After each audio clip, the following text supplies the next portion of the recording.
Made on Zencaster.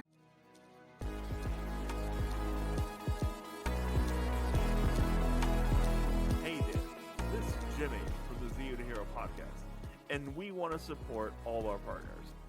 Here is Ben and his new podcast, BakerRangers Movie Talks. Follow Ben and his guest as they review a movie of the week. If you want to see more from Billy, Ben, myself, or all our partners, please follow us at ZeoToHeropod across all platforms. And without further ado, here is BakerRangers Movie Talks with Ben and all his technical problems.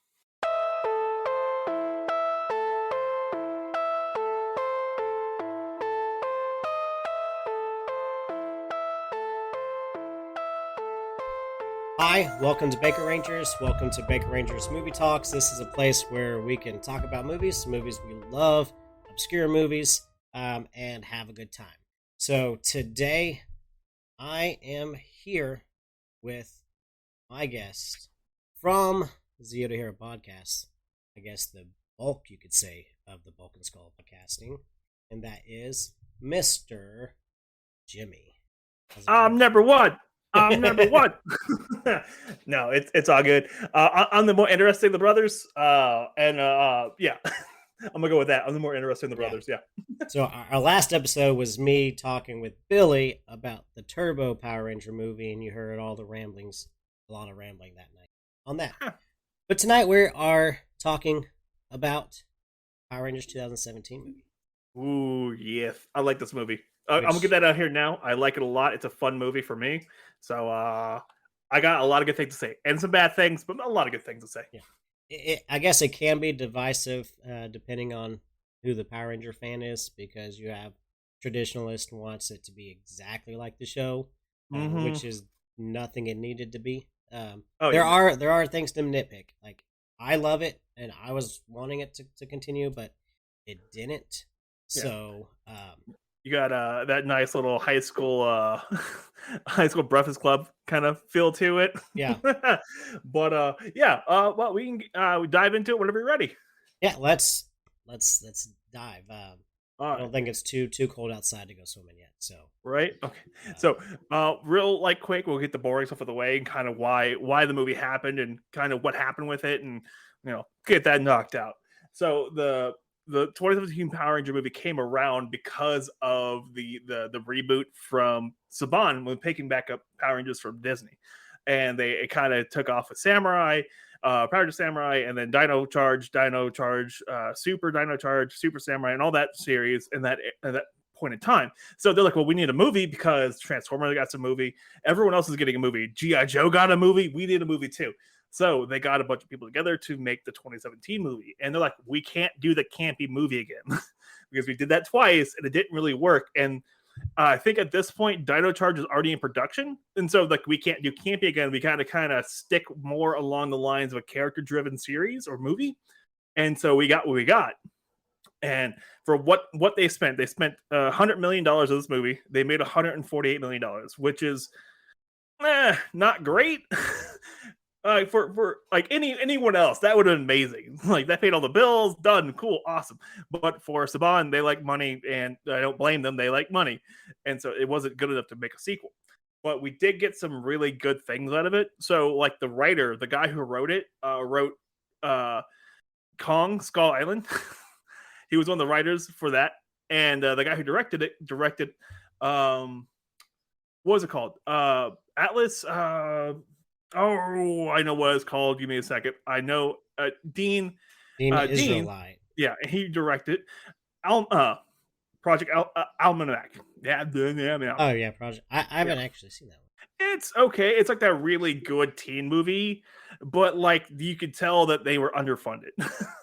So that's kind of where they got the idea for the Power Rangers, because like you saw that movie, like this guy could do it, and so they hired him on, and he's part of the Lionsgate company, and so Lionsgate was like, yeah, this guy's going to be perfect. He's going to knock it out of the park. Don't worry about it. We got it. And for the movie we got, he did a good job. Like, he did a pretty solid job, and fair enough. And Saban even had Toho people come on. So the people who originally made Power Rangers, Super Sentai, he had Toho people come on and give direct advice on the suit design, on the Megazord, on not the story, because the story is going to be entirely American. So he even had them come on, which was awesome. Like, they went out of their way to do a lot of stuff for this movie that you would not think they would do. And you're just like, what? Because you saw the other two movies, they were Yeah, or if you see the show, like it's kind of they are very conservative on their budget. Yeah, so, very conservative. So they got it. They made some money. They didn't make enough to justify a sequel, and we got this one movie, and that was. And to be fair, I'm happy we got it. I'm really happy we got it. So yeah, anything you want to say about this, Ben? Yeah, well, it's your show. Yeah, this is my turn on my show to talk about something. No, it's fine. But no, I loved it, and I think because of the popularity of that time of the legacy line of the toys, kind of going into its, like, 2017 was probably the biggest year for the legacy line. So there's already a popularity with bringing back like Mighty Morphin. So I'm sure whenever they had talks about what do we need to do in a Power Ranger movie, let's just bring the Mighty Morphin elements back into this, and just kind of tell a different story, a more, I guess, a grittier story, more down to earth than perfect kids that never do any wrong. Yeah. So, but no, I loved it. A lot of fans. Some fans don't, because again, there's a couple fans who just despise this movie, and because it's not the camp value movie. No. And I went in this movie expecting a C- movie, and I loved every minute of it. I went to see it in theaters the weekend it came out, and I was just like, it blew me away, because like I was expecting a C+ movie, maybe C-, C+, C+, right in that area, 70% movie, and it's a B+, minimum B+, A- kind of movie, right in that area. It's a little gritty, it's a little too dark, but I don't care. It was fun. I liked it. I'm a guy who defended Turbo. I liked it. It's a fun movie. And the actors did a great job. There's only one actor I didn't really care for. It's Becky G. She didn't really belong in the movie, but yeah, I've got some reservations on some things. On not the Trini character. It is a Trini character, but it's not the Trini character at the same time.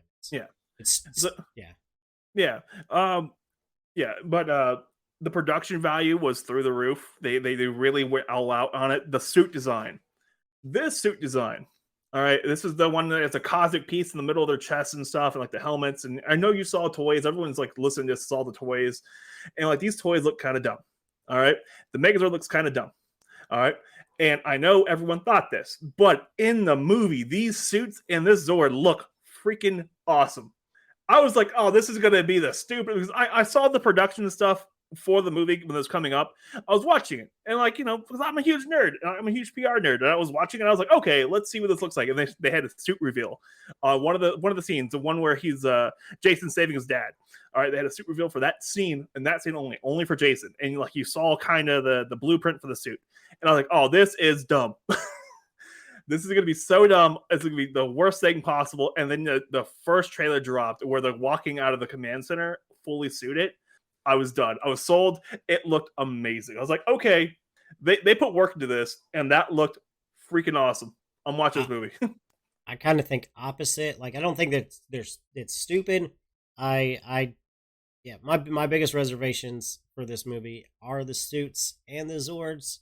Mm-hmm. However, it's not movie breaking. You're not going to go home and sit there and be all mad about it. You can be like, yeah. It fits with the movie, like it fits with the look that they're going for. Yeah. I just kind of wish there was like more black in the suits. It seems like it was more just straight color. So maybe that's what it is. It was but there's not a lot of contrast with it. Like I like the contrast with the armor pieces and then the underlayer armor, like the underlayer skin suit, which is really cool. And like the I think that looked good, but that's also my personal opinion. I think that looks wicked awesome. But like, everyone has their own opinions on it, and they could use a little more black. They had the black visor, but that was the only part that was black. But I did like that cosmic look in the middle of her chest. Oh, that was so weird looking.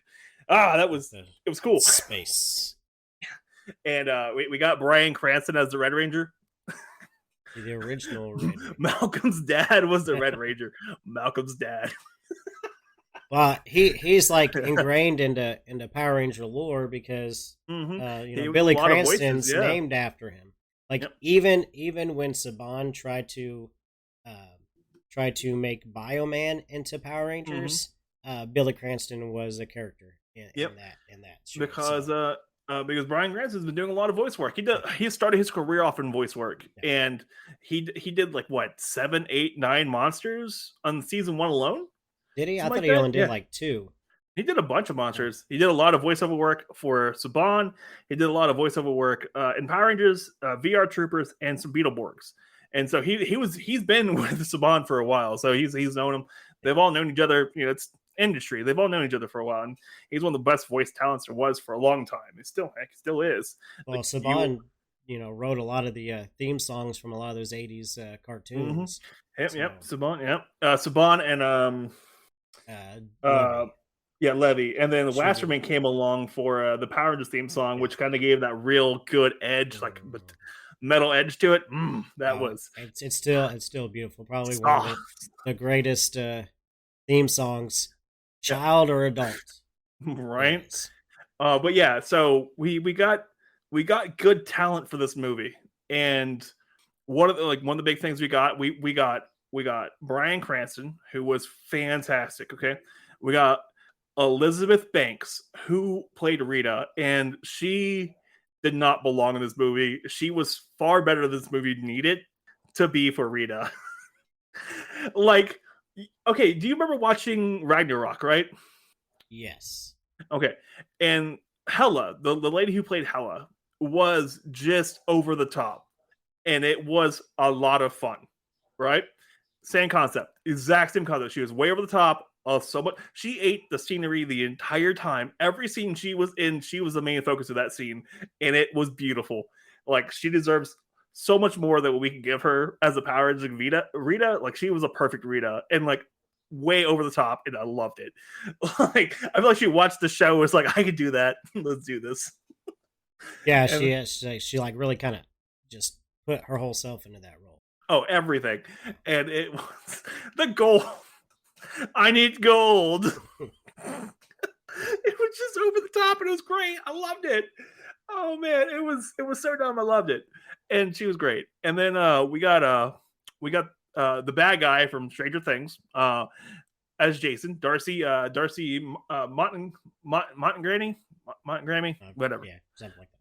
The bad guy from season 2 and 3 of Stranger Things, or AKA the hot lifeguard, come back as Jason, and he was great. Oh, fantastic! Yeah, he did great. Yeah. And he's British too, so like, you can kind of tell a little bit the accent comes through just a little bit, but dude, he's like 25, 26. It's not perfect, but it's good. And then Billy, the guy who plays Billy, RJ Seiler, that was perfect. He was the heart and soul of the movie. That was amazing. He nailed every scene he was in. And I know a lot of people on the spectrum, so like autism spectrum and stuff, and he nailed how they act. Like, he nailed it. He understood, like, and apparently he went through and like talked to a bunch of people who had autism and like figured out and like took a bunch of different classes, talked to different people, and he wanted to portray autism properly in a movie, because up to this point autism hasn't really been portrayed properly in a movie. Like, you kind of had Rayman, and he had like Powder and some other movies like where people had autism, but it's not really portrayed correctly at all. It's always over the top. And Billy in this movie was autistic, but it's not over the top. It was just normal, but a little weird. And it was awesome. I loved it. And he was great. Oh, yeah. Those little back and forth he had with himself, like with the job, he's like, well, I know if I don't make it, Mom's gonna be alone, and she can't find another guy, but who's gonna find her? I'm not gonna be around. No, he was the glue that put this movie together. Honestly, I think if it wasn't for maybe the way he portrayed it, it may have been like a C movie. Yeah. Just it added heart to the movie, where the other characters, even though they were great actors, portrayed characters well, you just didn't care as much about the other characters as you did for me. Like, the Jason and Billy, like, they're back and forth the entire movie, and like growing on each other was perfect. And then like okay, so I'm like a little far into the weeds here. Even the comics. Okay, so there's a comic called Aftershock that was right after the movie. It takes place about a week after the movie.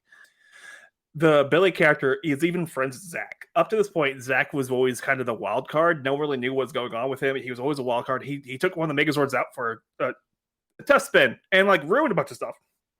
I do have a point of contention there that I'm really bad about. I will get to later. But he takes the sword out, like wreck stuff. Okay, cool, sure. And he's always a wild. No one no one liked him. Jason even got in a fist fight with him, and like. In the comics, Billy is like talking to him and be like, hey, you know, you did good to like, okay, so spoiler warning right now. In the comics, there's a putty attack and they a van falls into a pit and Zach's able to save everyone but one person. And Kimberly swings in and saves that one person, but Zach beats himself up about it the entire time. And Billy realizes that he's like beating himself up about it the entire time. And it's like, hey, like, don't beat yourself. You did everything you could. You couldn't do the last bit, and you know we're here for you. And Zach's like freaking out because like he's never lost anybody because he's afraid he's gonna lose his mom and all this other stuff. So you can kind of see like the character development with this movie was fan-freaking-tastic. I loved every minute of it, and like Zach has one of the most heart-wrenching character developments of the entire movie because like you see. We'll get to this when we get to this. We're gonna go down the list. We'll come back to this. We're gonna talk about the movie. Unless you want to talk about actors, characters, movie. What do you want to talk about right now? Because I got it all good to go. We can. Well, we don't have a whole lot of time, but we can talk about it. All right. But we'll stick with just kind of like the movie overall now. We'll do so two later. Yeah. We'll do a sequel, unlike this movie. We're gonna be Power Rangers 2017 Part 2. Exactly. Okay, so we can kind of get into the movie. Yeah, because or keep on keeping on. But I did love the direction with Dean Israelite. You said, and this is kind of the era of when they started for these big budget movies, like bringing in these directors that have directed smaller projects. Because the year before you had Gareth Edwards direct Godzilla, with Bryan Cranston. Yeah, that was awesome. But you also the next year right after that you got Taika Waititi coming and directing Ragnarok. Right after that, and like small little budget movies come in and like just save the day. These budget directors have just these moments where you're like, oh, I didn't expect that. Cool. Yeah, because they're involved with a smaller budget. You can't do a whole lot, so you gotta get creative. You gotta creative with the characters, with just maybe certain plot points that twist and turn here and there, but they can make some really good action movies. So, horror directors make amazing action movies, and same thing with the writers. Yeah, so the writers they do great things for writing for these horror movies. Like the writer for this movie wrote Kong Skull Island. Like he was one of the writers for that movie, which is a great movie. Oh, the movie was fantastic. I think it's probably the best of that monster verse. Yeah, it was one of the best ones. Yeah, and J.C. Riley's in it. Oh my god. Okay. Well, the director of that is also going to direct the Metal Gear Solid movie that's coming out. So I'm okay with that. I'm looking forward with that. So Oscar Isaac might be Solid Snake, but that's an episode for another. I don't know that. That's write that down. Okay, I'm looking forward to that. But yes. So this movie, the 2017 movie, it kind of starts off with this really, really, really bad joke, and like. Okay, well, technically it starts off with Bryan Cranston getting exploded with a meteorite, which is really cool. That was wicked awesome. You seeing Zordon be defeated. Like, he is losing badly. And I think that sets up this whole movie as you can still lose this fight. I think that set the whole movie up. Like, set the pace, set the theme, set the kind of this idea of no one's perfect and you can still lose if you're not careful. And I thought that was great. And then we open up with this horrendous bull joke. Jason's like, dude, no, bad. Let's just move on. Let's go. Which I thought that was the right kind of pacing for that joke, because like it's a you bad don't joke. let it go. Yeah. And it's like, let it go, let's go. And you see Jason run away. He drives away. And so, and like leadership right there, like that's the sign of leadership. Like, hey, that was bad. Drop it. Let's go. Let's never talk about this again. Let's move it. Even though he's doing something illegal. Super illegal. Like stealing a mascot, stealing a cow. Come on, Yeah. stealing a bull. But it's not the 1950s where they let that happen all the time. It's like, it's not the 1950s. You're not in college, buddy. You're still in high school. You can't do that. Only college kids can do that. But so he gets in a car wreck, and that ruins his entire football career. So like up to this point, Jason has been the football star of the city, like of the town. Everybody knows him. Everyone knows he's the football star, and everyone knows what happened when he gets in this car wreck. Everyone knows, because even Billy's mom, who's like, oh, it's Jason Scott, the first time she sees him, because he's invited to her house, and like she freaks out because everybody knows who he is. So you get to see Jason's dad actually be disappointed in his son, because his son isn't living up to his dreams, like hopes and dreams, which was a fantastic plot point, because you see you never see this in the Power Rangers show. You never see, like, you only see it once in Ninja Storm, where Shane, you meet his older brother, who's ashamed of his little brother, who only wants to be a skater, not a businessman like he is. And then he finds out that he's a Power Ranger. It's like, oh, you're doing good things. You're getting there. You're going to be okay. We're all going to be okay. I thought that was a really cool scene. And they kind of pull that back in for this movie. We'll get to that when we get to that. But like, you see his dad be disappointed. You see the anger in Jason about disappointing his father and like not being able to live up to it. Jason's a great character in this movie.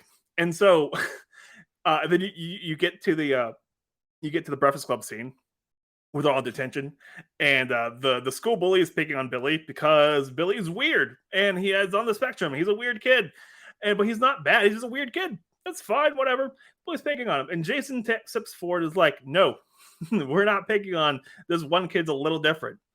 And he gives him the Will Smith slap. Give him the slap, like bam, and then you just slap Billy's me? sitting there like, "Did you just slap?" Like the guy's like, "Did you slap me?" It's like, "Yeah," and like. That was beautiful. Like, it was a simple moment that just dug this like deep trench of a friendship between these two people, like these two characters. And I think that still is a deal for the whole movie, is their friendship. It's the best part of the whole movie. Well, it also shows with Jason's character that even though, you know, he does a lot of this nonsensical stuff, like stealing the rival school's cow and stuff, he has morals. He cares about people. He may not care about himself, but he cares about other people. He doesn't care what happens to him as long as his friends are okay. Because he'll want to take those extra days of detention or whatever else was going to come from that. He would have taken it to defend Billy. Even though he didn't know this kid at all. Like, he kind of knew who he was because everyone knows each other in like these small towns. Everyone knows each other. He kind of knew who he was, but like, he wasn't going to deal with this. No, done. Bad. No, bad. Move on. Yeah, he didn't even turn in his milkmaid friend. No, didn't. Not one bit. Didn't turn in anyone. He took sole responsibility for the entire incident. So, great class of leadership right there. And so, we also meet Kimberly in this scene. We meet Kimberly, who is kind of not a good person at all. Not at all. No. And like, she cuts her hair, which I don't get why that's such a big deal. But high school, whatever, cool, go. Whenever you're angry, you just grab a pair of scissors, cut your... Well, I wasn't angry when I did this. So, with those that don't see, I shaved my head the other day, and I'm not a big fan of it, but... Hey, man, it's low maintenance. You're good. Like, you know how hard it is to keep this beautiful mane up for myself? It's ridiculous. Well, I can't grow mine out like that, so... Sir, I wish I could grow. My beard goes all the way down to here. Well, you can do it. I believe in you. But it doesn't grow like out; it just grows down. That's a wicked neck beard. I might just shave this and grow my neck beard and see how that. See me grow the neck beard out, get the glasses on, and like, I like to talk to you about Power Rangers. Yes, Jason's my favorite Ranger. My favorite Ranger is Justin. I just like that he got taller when he got the suit on. It shows no matter how small you are, you're still big on the inside. Okay, back to this movie. the We're movie, getting okay. way into this because we will go way down into this rabbit hole. Yes. If you want to see what we talk about, actually, you can go check out the new episode up on YouTube with Casey, the Mighty Morphin conspiracy theory guy. We get a lot into this Justin thing, and there's a lot more jokes. So if you want to check that out, go check that out somewhere. If you post it anywhere, links down below. I don't know wherever you're going to post it. And so we get to see Billy solve a problem for Jason because Jason's on ankle monitor, and so he needs to have a problem solved. He offers him an out for the ankle monitor to be able to change it and deal with stuff, and voila, done. And Jason's sitting there. He goes home and he sees his disappointment from his dad. He's like, I don't want to be here anymore. I need to leave. I can't be gone. But Billy offered me this out. So he goes, takes Billy's offer. And this is where you find out Billy's on the spectrum. Like, Billy's kind of on the spectrum. He's 100%, but he's not 100%. Like, there's no wall. There's no filter there for him. So he just says everything comes out of his mouth. And it's just so, I just want to give him a hug. Be like, dude, you're friends. Like my people dad love died you. 7 years ago, however many months, however many days. Yeah, he like knew up to the minute, and like he loves country music, and it's a weird thing for him apparently, but he loves country music. Okay, cool. And he's telling about this backstory of his dad, how his dad died, how his dad was a miner, and everything they found there was like super awesome.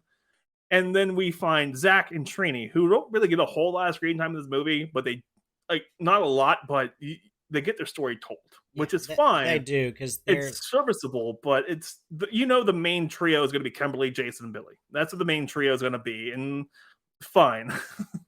Fine. So we go into all this stuff. We get to the mining stuff.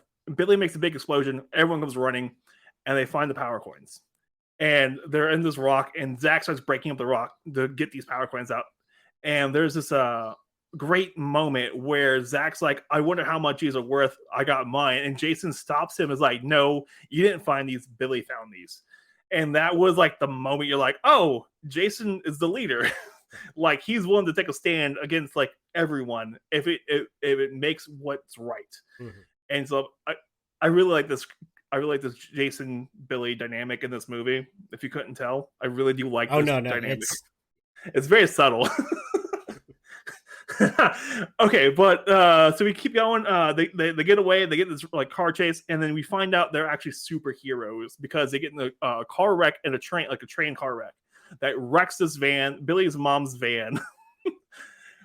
This is like back and forth between Billy himself. This whole movie's fully back and forth because Billy's on the spectrum. He talks to himself a lot, and so this is really nice back and forth. He's like, "I'm sorry, Dad." Like, oh, he's talking to his dad to himself. He's like, "Sorry, Dad. Let's borrow the van. I didn't really tell Mom to borrow the van. I didn't really tell Mom anything about what's going on tonight." All this, it's just adorable that he's just such a good kid. But it's also a great way to bring out some of the exposition in a way that's like more funny, relatable. Yeah, it's kind of funny, relatable, and like kind of gets the point across that he's still a little bit of a bad kid too. Where you don't have to explain so much because the movie kind of explains itself. Yeah, and so we get this moment where Jason gets out of bed, and up to this point, so he was in a car wreck at the very beginning of the movie with he escaped from the bull thing. He goes to a car wreck and he broke his knee, like he wrecked his knee, so he couldn't play anymore.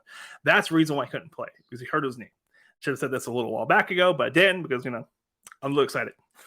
So he's getting out of bed and like he sees the power coin sitting there, and he gets up and his knee doesn't hurt anymore. And he's like, okay, a little weird. Knee doesn't hurt, and what's going on? Goes to the bathroom, breaks his sink. One-handed breaks the sink. And the weird part about this whole thing is the fact the power coin follows him. So he leaves it in his bedroom and then follows him to the sink in the bathroom. That was weird, and I kind of get it. It's a little weird, but movie physics. Well, if the coin can give you powers just by touching it and make you stronger and give you more solid abs, then it can do a lot of things. To be fair, I'm sitting there watching this movie and I'm like, all right, Jason, good morning. And then we get Kimberly, who breaks her phone because the girls are texting her and she's not being a great person about it anyway, so breaks her phone. Okay, so that's kind of the explanation going through that. Billy gets in a fight. He wins a fight. He becomes the most popular kid in school for like a good 3 minutes, which is great. Actually, he didn't even get to a fight. He was trying to. Oh, he was just trying just to get away from the guy fight. headbutts him and knocked himself out. Yeah, completely knocks himself out. So they go back to the reservoir, where the mining place where they found the power plants. They make this leap of faith, and they find out they can run, jump, and do all those cool things. And they make this leap of faith, and Billy makes the last leap of faith, and he makes it, and he falls off. And you see the dread right in Jason's face as he falls, because he just lost his only friend he had. I'm pretty sure, like, up to that point, like, I know they've only had like a couple of back and forths, but like up to that point, I'm pretty sure like he found solace in Billy, because Billy understood, like, he wasn't going to judge Jason for anything, just a friend. That's what he was going to be. It's just a friend. And so you see the dread in Jason's face, like, oh. And Kimberly, you didn't really see it in Kimberly's face. And you see Trini in the back, just kind of like, oh, whatever, and just leaves, like, tries to book it. And like Jason follows. Billy hits the water. Zach follows. He's nuts for his backstory. And then it just keeps going. And like they have to trick Trini into following them. And so Trini, just, I'll get to that. We'll get to that. So Trini's there, whatever. So we meet Bill Hader as Alpha 5. I think Bill Hader's Alpha 5 is the best casting for Alpha I think I'm ever going to have, because he is hilarious. The funniest guy in the room the entire time he's there. Funniest guy. And you don't even see his face. You just see him wink. Yeah. Well, he's a fellow Tulsa native, so that's kind of awesome. If you haven't seen him yet, in Barry, watch him in Barry. Fantastic show. 3 seasons, starting season 3 right now. As of today, season 3 just started. Go watch that if you like Bill Hader. That's all I'm gonna say about that. Go watch it. It's fantastic. So you meet Zordon and Bill Hader as Alpha 5. So Brian Kent's as Zordon, Bill Hader as Alpha 5. You find out that the Power Rangers, and you find out that they can morph, but they can't. They can't at all. Like, all they can do is kind of stand there and look kind of silly, because so don't have it inside them yet. Like there's like a physical wall at their body, like a chakra is being blocked with their bodies. They can't morph, but they have the power, but they can't utilize it yet. There's no catalyst for them to utilize it. So they have to go to the pit and train the next day without any powers. And so this really cool moment with the very end of the scene where they're leaving from the first time they meet Zordon and Alpha, they're leaving, and they're all sitting there outside waiting for Jason, because Jason's already showed like leadership with these people. So they kind of trust him. B, I'm pretty sure they're not going to admit to it, but they're going to be like, oh yeah, he's kind of the leader right now. He's the only one like confident enough to like lead us. And then they couldn't figure out how to get away. They couldn't figure it out. Not even Billy could figure it out. He's like jumps back to the water. Jump back to the water. And everyone's like, why didn't think of that? Now, how did they get out from where they were? Because they were like 100 feet down. Well, so yeah, like, okay, so like they fell to the water, they went down, and like gravity like was different in this place. They jumped back through the water and just swam back up, and then I'm pretty sure, because their superpower now, they just kind of scaled the wall back up, like just back up. Wall climb. Well, Trini did that earlier in the movie. Yeah, and so like kind of like Spider-Man. Yeah, and so I think that's what happened. Pretty sure that's what happened. Pretty sure until they get their suits later, where they just kind of bust through the water, just fly up and like land on the thing. What they had their suits, so I'm gonna give them a pass for that. They had the suits. Yeah. So then you see them go back home to their individual lives and kind of realize that they need purpose in their day. Like you get Trini with her mom, you get Billy with trying to kind of sinking in the Zeo crystal idea, and then you see Zach kind of go hang out by himself, and Jason with his dad. And you kind of see like their life kind of thing outside the suits and stuff, which you don't really ever get with the show. So we got more of the suit, like the characters themselves. And you see Trini's mom's kind of crazy. It's a little. I don't know. I kind of. I feel like Trini's pushed her mom to wit's end about being a father of a daughter. And all I see in the movie is a concerned parent, because all they want to do is communicate with their daughter who's not communicating, and all she wants is for her parents to understand her. But how can they understand her if she won't communicate? Like, and like it's a problem. Like it's a serious problem. Like teens, even adults have today. Even then, this way today, communication is a key issue in a lot of relationships. And so without communication, you're kind of boned. And I'm pretty sure in either one made push back in something, and it's all kind of spiral out of control there. Which it happens. Like one slip up can make or break the whole relationship. It can be like that. Like heck, I know people who have issues with their own parents because their parents just don't understand, and every time they try to explain it, it doesn't work out, and vice versa. So yeah, but you get to see more character, like more actual human interaction between the characters and their parents, which is flipping awesome. And then we get the pit scenes, which are hilarious because Alpha has some of the best one-liners. And then we try to, like, they have 11 days before Rita gets there. They explain what Rita is, what's going on there. And Bryan Cranston's like this head on the wall kind of thing. And I like this new idea they had for the head on the wall kind of thing. That was pretty cool. And so we got back to the training, and so they're trying to like get motivated. Like it's been like 4 or 5 days, they can't really get motivated. And Alpha's like, and they're like, "Can you throw us a bone?" And Alpha's like, "I got you." And this is the first time we see the Megazords or the Zords. We see the Zords, and so it's motivation, like throwing them a bone, give them a little motivation, like, hey, this is what you can use if you get your suits. Voila, done. These awesome, really cool Dinosaurs, awesome. And they're leaving, and Zach stays behind. And Zach takes his Mastodon Zord out for a joyride and almost gets a bunch of nuns killed, comes back in, and almost gets his team killed. And this is what, like, okay, this is my point of contention right here. So he busts back into the ceiling, right? Okay, so he busts back into the ceiling. Okay, so he does that. All right. Remember this. He busted this. There's a big gaping hole in the wall there. Okay, remember that part. We'll come back to this in a little bit because this is like one thing I'm really mad about. So he almost kills his teammates. Jason and Zach get in a fist fight, and Billy stops it and morphs. Is the only one who's able like to show that he can overcome his like inadequacies with his friends and like figure out who he wants to be and morph to help them. And voila! And then he demorphs, and Zordon's like, "Do it again!" Like because they're like, "Billy can do it. We need to keep trying. We have to finish it because they're all frustrated." And Zordon's like, "Do it again," and they can't do it. He's like, "We're done. Bye. Get out of here," because he's mad. Oh, Zordon's pissed. Oh, yeah. And so, like, you can tell, like, they're still having problems talking to each other. Like, they're still having communication problems. So then we have the bonfire scene where I don't know where all these kids, like, are going to say this bonfire. I get Zach. I get kind of training kind of thing. But what about Kimberly? Billy? What about his mom? And what about Jason's dad? Like, I'm pretty sure they're all kind of know what's going on here. Yeah, well, Jason's dad might be out, fishing. He might. Well, no, because his boat's in depot right now. Because the dead body's been found in that boat. Another subplot for Rita. We'll get to Rita stuff in a minute, but Rita's awesome. Well, we'll come back to her when we get done with this. We'll kind of review Rita real quick.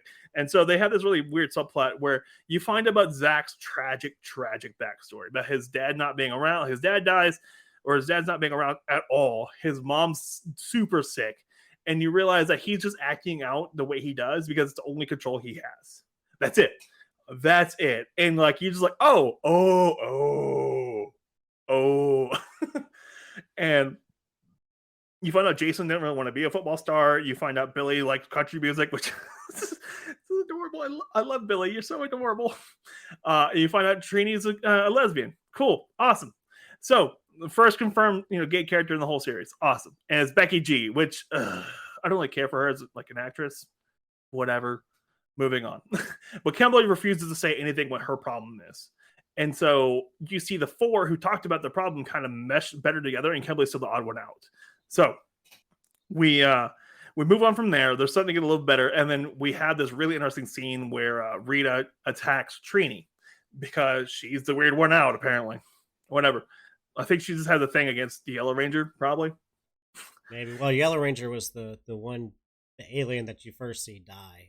Mm-hmm. Yeah, she's the first one you see die. So maybe we'll go with that. Maybe she had history with that. Maybe. So we have this really interesting scene where Rita just chewing the scenery, beating up Trini, which is hilarious. Like just going on the town on this woman. I'm like, oh, wow, okay, let's move on. And so she tries to deal with her, like you give me the Rangers and you give me the Zeo crystal, you all survive, kind of thing. You live past today, whatever. And so she goes and she calls a meeting with all the other Rangers, and they still can't morph. The only one who was able to morph was Billy. And Jason makes a bad call. And it shows that he's still faulty. Like, he's not perfect at all. None of them are. Because even Billy's like, I don't think this is a good idea. But everyone's like, let's go do this. We should be ready. We should be able to do this. And even Trina's like, I don't think we're ready for this, because even she knows she's not ready for she this. just tussled. Yeah, with she just Rita. got her She ass. had- She just got her butt kicked. So yeah. Oh, but Jason makes this bad call of like, we're here together. We could take on anything. And Jason was wrong. He was very wrong. And Rita kills Billy. So spoiler warning right now. That's part of the whole movie. That's wrong, because you care about this kid. He's been like the sweetest kid ever. Like, you love this kid. He dies. He's drowned to death, which is terrible way to go. Oh my goodness, terrible way to go. And they had a Jesus moment where they carry him back to the command center, okay, or to the command ship. They carry him back. And this is the part that irritates me without any doubt, okay? So we saw Zach bust the hole to the roof to the command ship, okay? And they walk back to that crevice in the ground where they jumped to the damn water with a dead body. Why don't they go to the hole that Zach made earlier? What happened? Well, that makes a lot of sense. Yeah, why would they have Like, to why would they through go back all to the that? water? Yeah. It's a great scene, don't get me wrong, but why would they go back to the water? And then you have this moment with Jason and Zordon where they're talking, and you can clearly tell Jason's destroyed because of this. Because he lost this one person he knew who had complete total faith in him, just for being a human, not a football star, not a leader, just a human being who cared about him. And like, you see them all kind of take their step back, going, "Oh, hey, we're friends. Like, we should be caring about each other. Like, we need to have this moment where they activate the morphing grid." And up to this point, like, everyone kind of knew Zordon was going to come back through the morphing grid when they activated it, so he would take the leadership position and kind of be awesome. Billy comes back through. So apparently in the movie universe, even though the Power Rangers universe has some weird physics and weird things, so apparently the morphing grid can overcome life and death, and Billy comes back through. Apparently, if you're part of the morphing grid, whenever you die, your soul. Yep, apparently this is how we're gonna do it. And he comes back. Power Ranger heaven. Yeah, we'll go with that. Power Ranger heaven. So Billy comes back to the morphing grid and comes back to life, and just a moment of you're so happy because it's Billy, man. He's back, and Zordon gave up his only chance to come back to life, so he's stuck in the ship forever. Which, okay, cool, whatever. Like, that was gonna happen either way. Like, we knew this was gonna happen. It's gonna have to happen. But Jason said, like, you failed your team. Let me lead mine, and that was a great moment. And so Rita found out what the Zeo Crystal is, which has the best product placement ever: Krispy Kreme. Krispy Kreme. Where is Krispy Kreme? I must find Krispy Kreme. It's the entire movie. I love it. And okay, so then they morph, the first actual morph, and it is really cool. They had that scene with the walking out of the command center, and I think that looks wicked awesome. And they jump back to the water to fight the putties because it's all coming to a head now. Wow, all coming to a head. And they just give a beat down to these putties. And they're like, "Oh, this is way easier with the suits on." Really? Well, duh. So there's beat down, and then we get them to the beat down, and we see Goldar for the first time. And Goldar is just creepy, but all good reasons. I love it. With this big, humongous gold being of just molten hot lava gold. Yeah, I really cool. kind of wish that he was an actual character, and but not just a possessed gold statue. I don't think we need another character, though. I really don't think we could have handled another character in this movie, because we already had the 5 Rangers. We had Rita, and we had their parents and everything else going. And Alpha and Zordon are both characters. That's a whole 10, 11, 12, 13 characters right there. I don't think we need another character. But if it would have like carried on, like the series would have carried on, it'd be nice to still have like Goldar in like that would have been a lot of fun. But like, I don't think we had room. I would have loved to see Zed. I would love to see Squat and Babu. I want to see them in this movie. Because this movie universe fits in for them just fine. They're 2 comic relief characters who are kind of evil. Would have fit in just fine. Okay, so we get to see the Megazords, and we get to see the Megazords fighting, and then we can see them in the entrance scene where the Megazords are running into the town. And this, what irks me the most, is they get this amazing scene. We get the original soundtrack going from the first movie, and we get this awesome soundtrack. Them running through, and Billy's running backwards and like messing everything up. And I'm like, he's on the spectrum. He's not an idiot. He's not dumb. He's just on the spectrum. He would have figured out how to run his Megazord front, forward, facing forward. Because, they're on autopilot basically. Why did they? Never mind. Whatever. So and really he's the smartest person on the team. Yeah, smartest person on the team. Like, how do you not figure this out? But I think they set it up earlier because he couldn't drive, so he's just trying to figure out how to drive, kind of thing. But we'll go with that. We'll give him a little bit of a break because he's such a great character altogether. going, fights, get some comeuppance. They destroy a bumblebee, and Jason gets to save his dad. So his dad and Jason have a great moment where he's like, Scott, listen to me, I'm right here. And that's when you see his face kind of figure it out. Like, oh, and voila, you're good. And so he saves his dad, which I'm pretty sure what like Jason needed the most was to have his dad like have faith in him again, but not being in faith of like just only football, like having faith in him as a human, as a hero. Voila, he got that. And voila, you got this great moment between him and his dad. And the Rangers go and fight off Goldar. They get the Zeo crystal exposed and like all this other stuff. And there's this great moment where like they're trying to fight off Goldar, still in the Zords by themselves. And Goldar's just really overpowered. Like he's a humanoid, fully overpowered, just knocking these guys back. And Jason's like, we hold this line. We're going to stay right here. We're not going to let him get the Zeo crystal. Plain and simple. They keep knocking it back. And they start getting like defeated. And there's this one line where Billy said, who was it? Billy said, no, Jason says, we're not dying alone. And Billy's like, I'm okay with that because he's with his friends.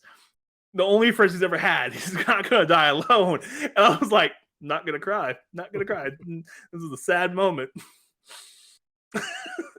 And they get knocked into the pit and they come back out of the Megazord. And because the Zeo Crystal infused them power and voila, Megazord, voila, and there's a wreck shop. But they didn't know what they're doing. The first like step, like they fall, full Evangelion moment with a face first, gets back up, wreck shop, done. Goldar's defeated, and they slap Rita into space. So, that's kind of the synopsis of the whole movie. Not really the whole movie, but pretty much the big 7 points of the movies. And I know we kind of got a little long-winded on that one, but I kind of want to explain to what the movie was kind of about, like where like these big moments were, where these characters got really developed and like they hit hard, and you're like, dang it. And they have these moments at the end of the movie where like you see them talking to their parents and stuff. Zach's hanging out with his mom playing chess with her. Trini's talking to her little brother and her little brothers about how the Yellow Ranger might not be a dude. Voila, that's really cool. Kimberly doesn't give a damn about what's going on at school anymore. She doesn't care. She's done with that. She's gotten past that. She's moved on. And Billy's hanging out with his mom, and like they go hang out with Billy, and like his mom's super excited. Like her kid has friends, which I thought was great. And then Jason and his dad had that moment in the end of the movie where he saves him, and then like he's going in, like he looks at the fridge. Like early in the movie, they had the fridge. There's a newspaper clip on the fridge about Jason being the golden boy, like throwing his life away. But then he like at the end of the movie, the clip's gone, and a new piece of newspaper article is up about the Red Ranger. Because he knew, like he figured it out. He's like, Red Ranger, but they're not gonna say anything. So so that just you got more character development, and there's a lot of people who got mad about this movie because you didn't get as much fighting in this movie as you would have gotten in any other Power Rangers movie. Honestly, though, pretty much you got about the same. It wasn't a TV episode. It was a movie, and I really liked how we got character development in this movie for Rangers and like how they lived their life outside of the suit. And I know that some people didn't like the suits. I think the suits look cool. I liked Bill Hader's Alpha. I love Zordon. Zordon was great. He's a failed leader. That was just amazing. And they take that to the comics now. Zordon's a failed leader in the comics now. Like he wasn't a perfect leader. Spoiler alert, by the way. He's not a perfect leader. He has his moments. And I like how they gave him that felt like everyone in this movie has failed and or will fail and or has died. And like I feel like it's a much better movie than the other two movies we got, which were basically hero complexes for Tommy. Basically, I think the show eventually, Mighty Morphin kind of developed that Tommy complex where everything really had to annoying and kind of revolve around him. He's perfect. He can do no wrong, even though I'm sure he's killed people with the Dragon Zord. Pretty sure. But if you really weird, we get the entire conspiracy theory about how he's cheating on Kimberly the entire time, like in the episode we had with Casey. If you want to post it somewhere. He was already kind of getting frisky with Kat. Yeah, he was getting the Dear John. We had this nice conversation about how him and Aisha hooking up. Okay, but that's the point. We can get that later if you want to. Watch the video; it's great. I did a lot of editing for that video. I had a great time doing it. But so we see these Rangers fail, and that's what I like the most is we have these heroes who are flawed, and they're not flawed like alcoholics. They're not flawed like they're flawed humans, as humans are failed, like flawed. They're not perfect at all, and I really like that. And I like how it's like a teen series movie that explores different concepts than like the normal one of like Maze Runner. Don't get me wrong, Maze Runner was good. Hunger Games 1, 2, and 3, not 4, were good. 1 and 2 were good. Like it's the same vein as that. The exact same kind of vein as that, where they kind of just focused in on the characters a lot more than they did on for the actual like show, like for the concept and stuff. They focused on the characters. I really like that because we got to see characters be characters. Like we get to see these kids be kids and grow up together, like become better friends. We get to see that, and I love that, and it was great, and it was. It's hard to describe it to someone who's not a Power Rangers fan, but you get to see the Power Rangers not be Power Rangers and get to be humans, because all the way up to this point in the whole Power Rangers series, you see them just being Power Rangers. You don't really see them outside of their Power Ranger suits. So you do, but you don't really see them outside of it. You get these 30-minute episodes where 15 minutes of them fighting the bad guy. This is an hour and 30-minute movie where an hour of them is being outside the suit, being humans, being failures. Well, the best part of Power Rangers in general, like what brings the kids is the suits, it's the Zords, that kind of brought me. But Power Rangers has always been about the message, the story. What did we learn? What did this character learn? And so they kind of took that to a more real scale, not like a fabricated not 90s like PSA where you're gonna get hurt. Like all these characters got hurt like all the time. They kept getting hurt constantly, and no one got away from it at all. No one. Like Jason woke up with a broken knee. Everyone got hurt during the pit battles. Like people were getting hurt. Him and Zach and Jason have a knockout drag out, which was awesome. Trini and Kimberly like got in fights constantly. Like they don't like each other at all, and like it was you get to watch these characters grow from being like bad people to good people, like slightly better people than they were, like growing into better people. And it wasn't all fabricated. Like you said, it wasn't fabricated. It felt more natural. And it's kind of why I like the writer and the director's like path on this idea, where they're like, oh, hey, we have this hour long of filler before we get to the suits and everything else, like the last 15 minutes where we're going to have this knockout drag out battle with Goldar. Let's make these characters likable, or at least let's make the people care about these characters, because we have time. Let's build these characters up. Unlike Turbo, where it's like, oh, hey, Justin's here. Oh, Rocky fell. Yeah. He hurt his back, even though he's done worse things. Like, oh no, they have Larigo there who could heal body parts. How can they not heal the back of a single Ranger? Yeah. Or why they have to go to a mysterious planet to get new powers, even though, they have Ninjor and stuff, and the whole idea behind the first movie. Yeah. So I like this movie. I like the idea, the concept in the power coins. I like the concept for the Power Rangers, that they're a legion of heroes instead of just one set of heroes. There's more Power Rangers out there. The Zeo Crystal was not just a MacGuffin. It was kind of MacGuffin, but it was like a source of life. So there's more Zeo Crystals out there. There's more Rangers out there. There's a whole. I really, really, really wish we got a sequel to this movie, because I really want to explore more of this universe. We did get a comic, but it stayed very Earth-centric, and it was kind of annoying. But I did like the development we got in the comics, or in the comic for the Rangers, where you get to see a little bit more between Jason and his dad, some more conversations with Billy and Zach, Trini and Kimberly becoming more friends.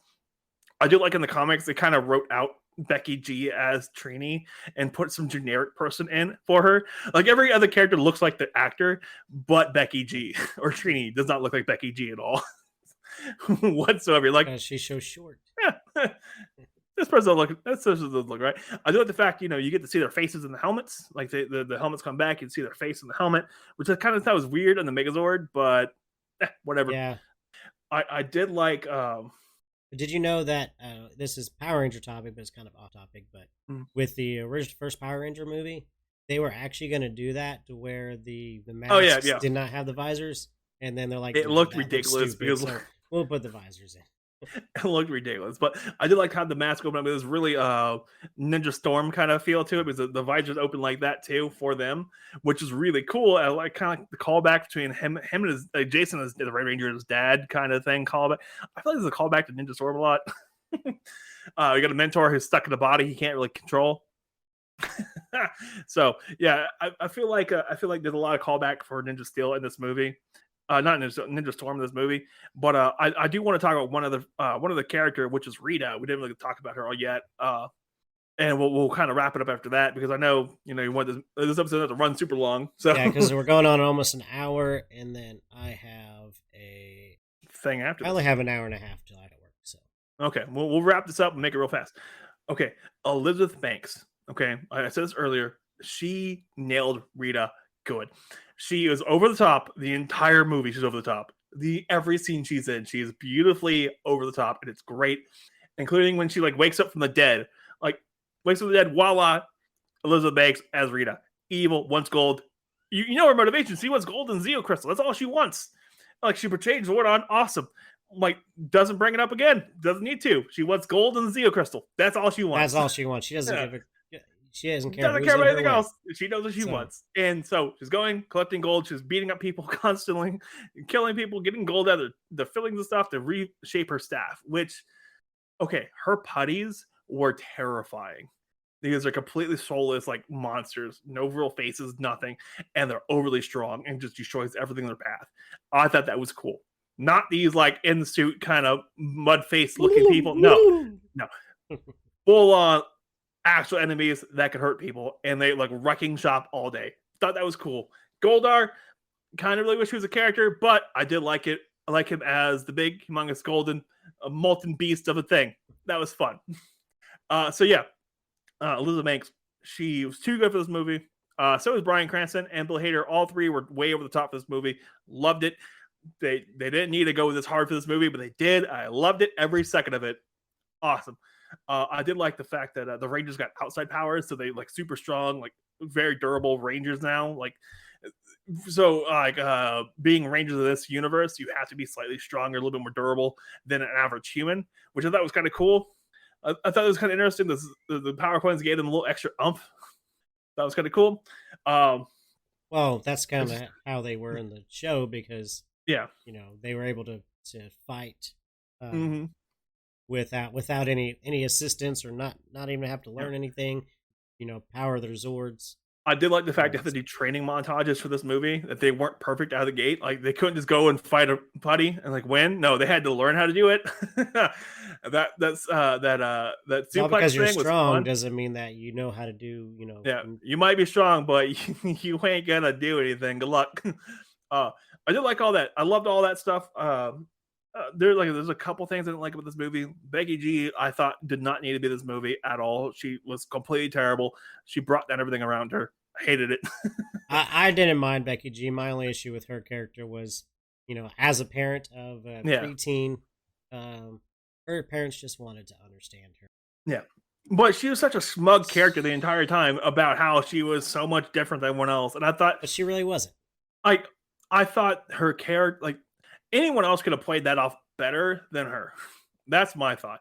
Even Kimberly, like the girl who played Kimberly, Naomi Scott. She went on to do Aladdin, and okay, she wasn't super great at Aladdin, but she was the best part of Aladdin. No, I loved Aladdin. That's my favorite Disney live action movie.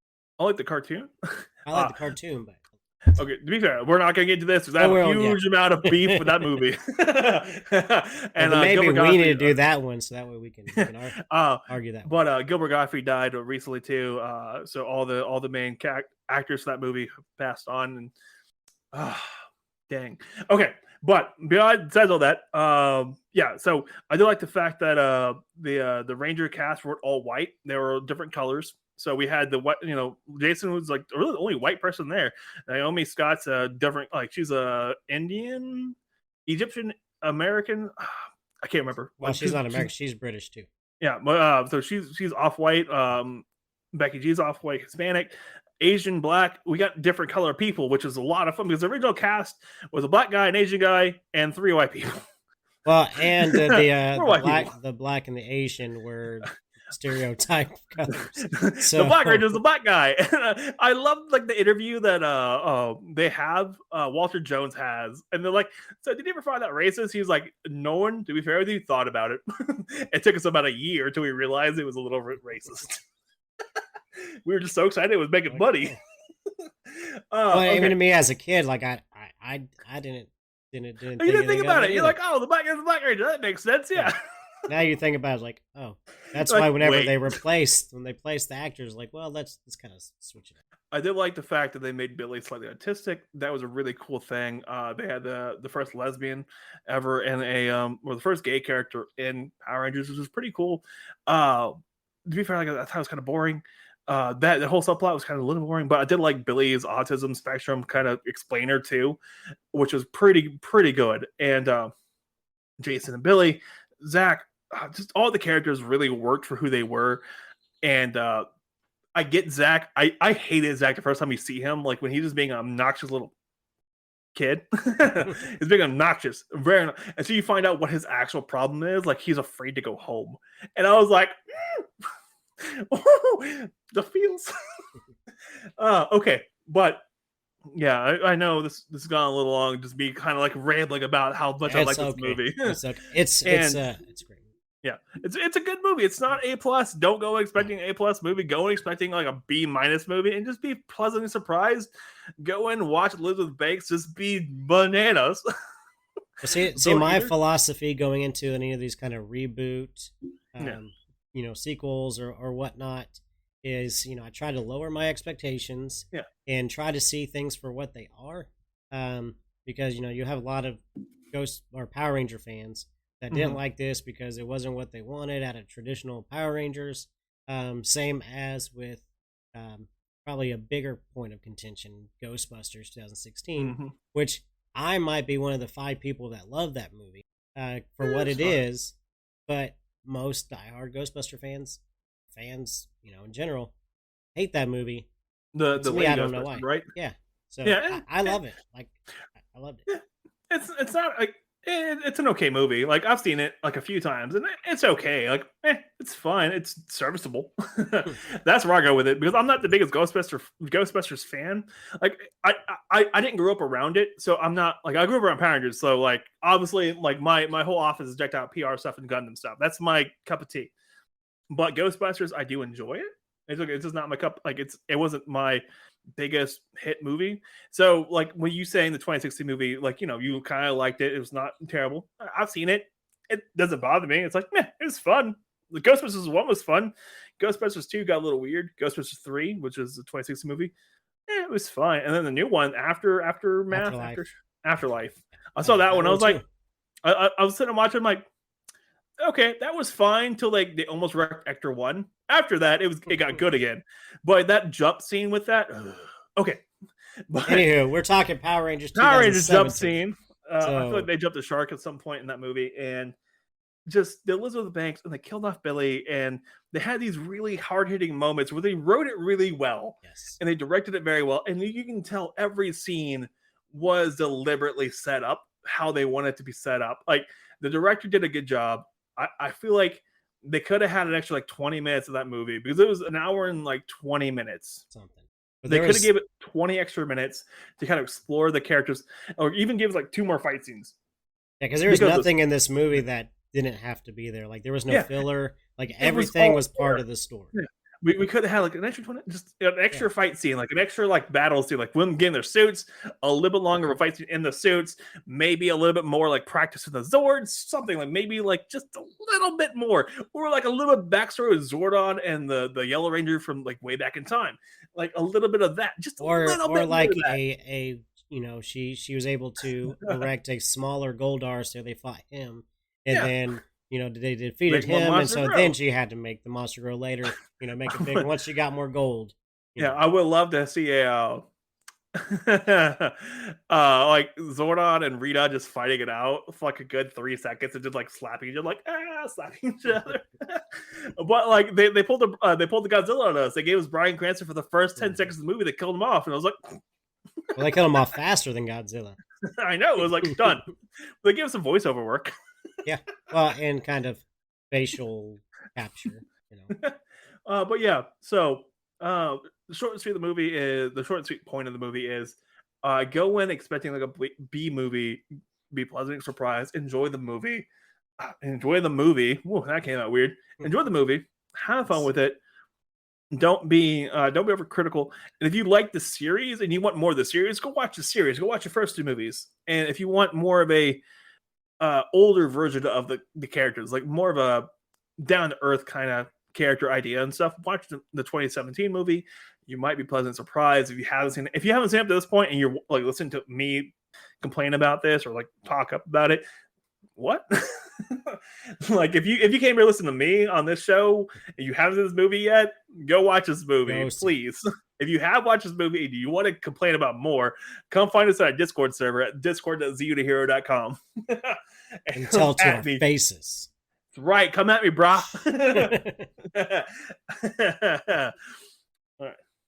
But anywho, so that's our take on Power Rangers 2017.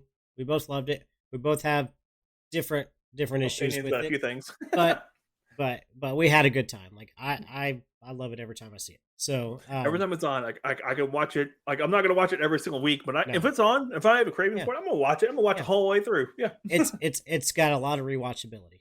There's not anything that you don't catch the second time because you get the whole like it's a simple movie, but it's just great. Yeah, it's not Tenet. No, it's not Tenet. But it's a fun movie.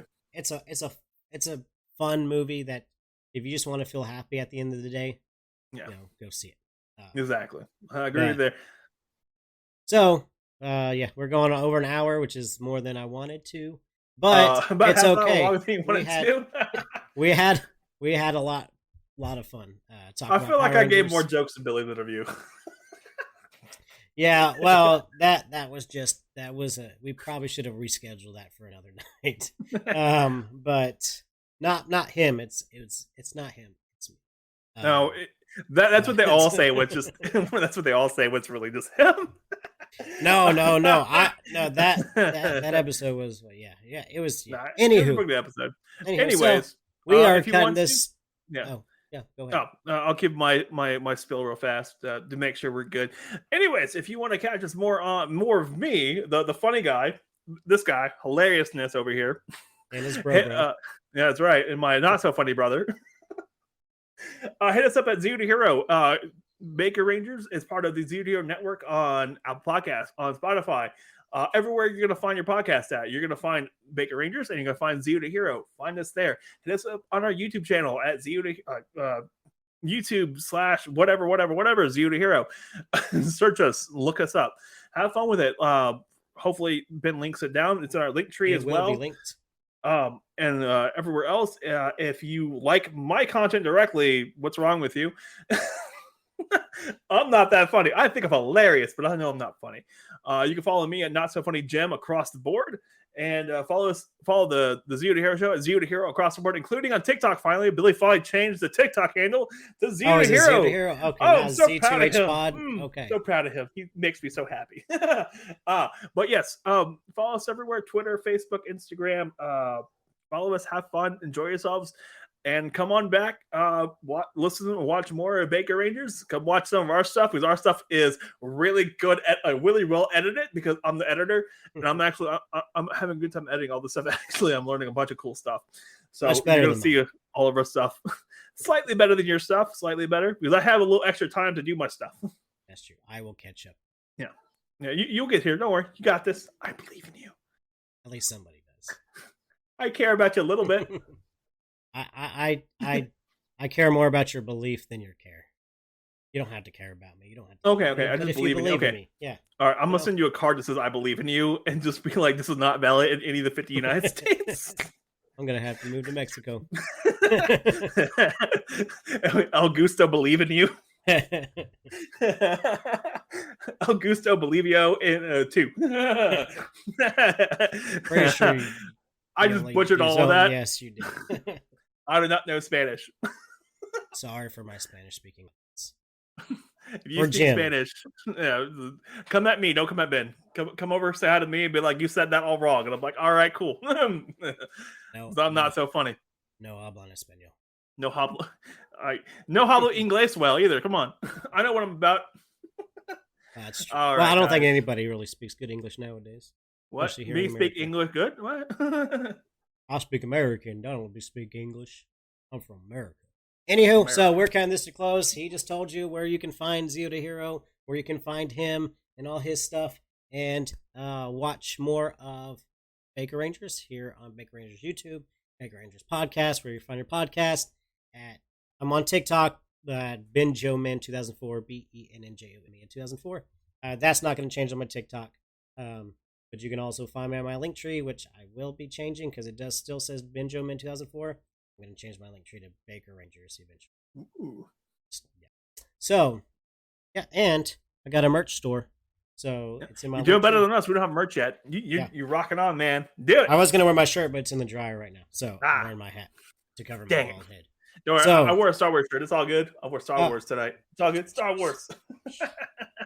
All right, so thank you guys for listening. Thank you guys for watching. If you watch this on YouTube, if you listen to this on ZeoToHero, or if you listen to this on Baker Rangers, thank you very much. And as Zordon would say, Come at me, bro. exactly. That's exactly what I would say. Thanks again for listening to this episode of ZeoToHero podcast. If you definitely like what you hear and want to keep up with us, we are on Facebook, Twitter, and Instagram at ZeoToHero. We are on TikTok at Z2HPod. And we have a website of zeotohero.com.